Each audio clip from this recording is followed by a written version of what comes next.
अगर आपने कभी भी ये सोचा है कि हम सिर्फ अल्लाह ताला की इबादत क्यों करते हैं, तो सूरह अल-अनाम में इसका बहुत ही लॉजिकल और दिल को लगने वाला जवाब मिलता है। अस्सलाम वालेकुम।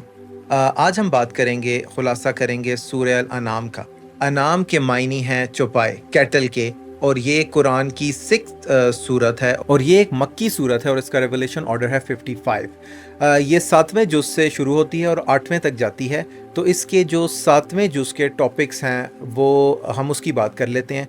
तौहीद का सबसे पहले ज़िक्र आता है। अल्लाह ताला ने इस चीज़ के दलाइल दिए कि अल्लाह ताला जो है उसकी जो वननेस है, अल्लाह ताला ने उसका बताया कि अल्लाह ताला अकेला है जिसने ज़मीन व आसमान को बनाया। अल्लाह ताला ने दिन रोशनी और अंधेरा बनाया। अल्लाह ताला ने हमें बनाया और अल्लाह ताला ने ये वक्त मुकर्रर किया आपकी पैदाइश का और आपकी मौत का, और अल्लाह ही है जो आपको मौत देता है। और अल्लाह ताला हर चीज़ का कंट्रोल करने वाला है और अल्लाह ताला ही मालिक है उन सब छुपे ख़जानों का। और अल्लाह ताला ही जानता है कि ज़मीन में क्या है और समंदरों में क्या है। और अल्लाह ताला यहाँ तक जानता है कि जो दरख्तों पे पत्ते हैं वो कितने हैं।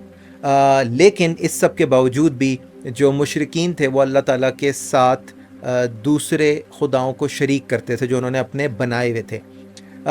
हज़रत इब्राहीम अलैहिस्सलाम की बहुत मज़ेदार स्टोरी यहाँ आती है कि उन्होंने किस तरह अल्लाह ताला को ढूंढने की, पहचानने की कोशिश की।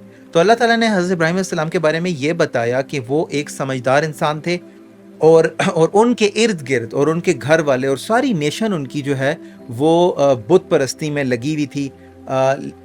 लेकिन उन्होंने फिर भी अल्लाह ताला को ढूंढ लिया अल्लाह ताला की निशानियों से। उनके घर के अंदर बुत बनाए जाते थे और बेचे जाते थे।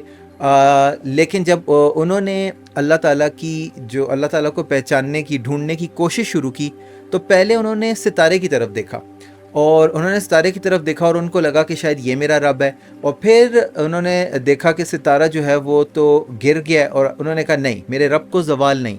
फिर उन्होंने चाँद की तरफ देखा और उन्हें लगा कि ये मेरा रब है और इस तरह चाँद भी जो है वो गिर गया, तो उन्होंने कहा नहीं, मेरे रब को ज़वाल नहीं। फिर उन्होंने सूरज की तरफ देखा फिर उन्होंने सूरज की तरफ देखा और उन्होंने सोचा कि शायद ये मेरा रब है।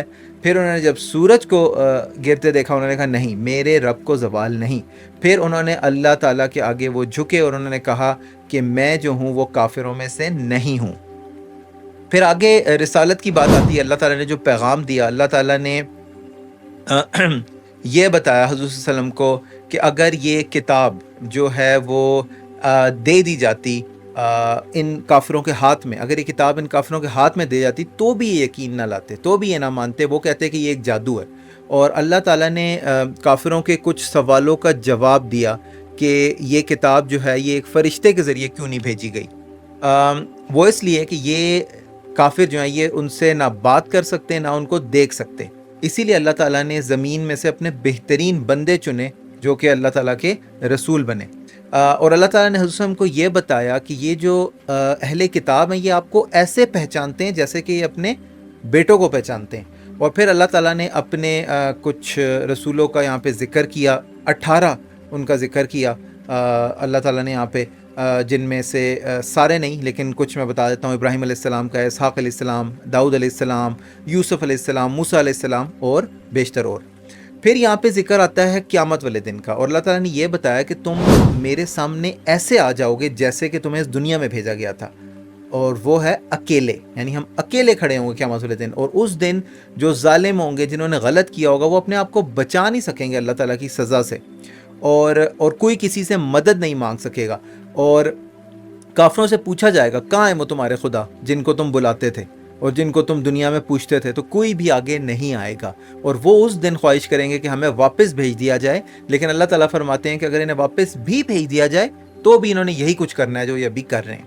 फिर ये सूरत जाती है 8वें जुज़ में, वलौ अन्ना नाम में, और उसमें जो टॉपिक्स हैं वो सबसे पहले हज़रत को तसल्ली दी गई कि आप परेशान ना हो अगर ये लोग आपकी बात को नहीं मानते, क्योंकि ये नहीं मानेंगे। अगर हम फरिश्ते भी भेज दें तो भी ये नहीं मानेंगे। यहाँ तक कि अगर जो मुर्दार हैं वो भी इनसे बात करने लग जाएं तो भी नहीं मानेंगे। अगर इन्होंने मानना होता तो जो कुरान का मौजज़ा है वो इनके लिए काफ़ी था।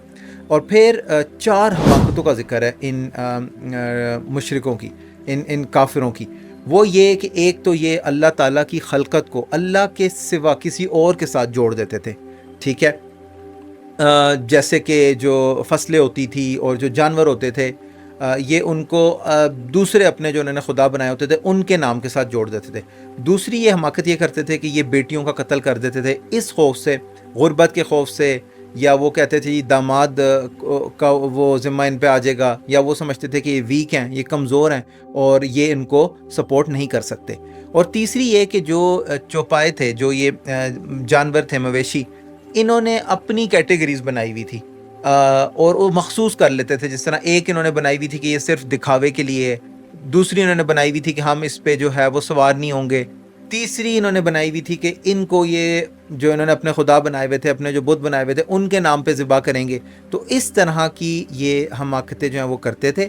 اور ایک انہوں نے یہ بھی کیا ہوا تھا کہ یہ کہتے تھے کہ ان کے جو بچے ہیں وہ عورتوں کے لیے حلال نہیں ہیں، اور اگر مردار ان میں سے پیدا ہوگا تو وہ حلال ہے۔ تو یہ کچھ عجیب سی باتیں انہوں نے بنائی ہوئی تھیں۔ پھر اللہ تعالیٰ نے اپنی دو نعمتوں کا ذکر کیا، ایک فصلیں جو ہیں اس میں سے ہمیں کس طرح کے اللہ تعالیٰ پھل دیتا ہے، مختلف رنگ کے، مختلف ذائقوں کے۔ پھر اللہ تعالیٰ نے مویشیوں کا ذکر کیا کہ ان سے ہم فائدہ اٹھاتے ہیں، ان پہ ہم سواری کرتے ہیں، سامان کے اس میں استعمال کرتے ہیں لے کے جانے میں، ان کا گوشت کھا سکتے ہیں، ان کا ذکر ہے۔ اور پھر اختتام میں سورت کے اللہ تعالیٰ نے 10 انسٹرکشنز جو ہیں وہ دیے، جن میں سے سب سے پہلی ہے کہ شرک نہ کیا جائے، اللہ تعالیٰ کے ساتھ کسی کو نہ جوڑا جائے، پارٹنر نہ ایسوسیٹ کیے جائیں، اپنے والدین کے ساتھ اچھا سلوک کریں، اپنے بچوں کا قتل نہ کریں، برائی سے دور رہیں، ناحق قتل نہ کریں، اور کسی یتیم کی جو مال ہے وہ نہ کھائیں، اور جو ہے ناپ تول میں کمی نہ کریں اپنے کسی بھی قسم کی، اور انصاف کریں اپنے ایون اپنے بولنے میں آپ جو ہے وہ انصاف والی بات کریں، اور جو وعدے آپ نے کیے ہیں وہ نبھائیں، اور سیدھے راستے پہ آپ قائم رہیں، آپ ڈٹے رہیں۔ اللہ تعالیٰ جو ہے ہمیں عمل کرنے کی توفیق عطا فرمائے۔ اب ہم نیکسٹ ملیں گے انشاءاللہ سورہ الاعراف کی خلاصے کے ساتھ۔ السلام علیکم۔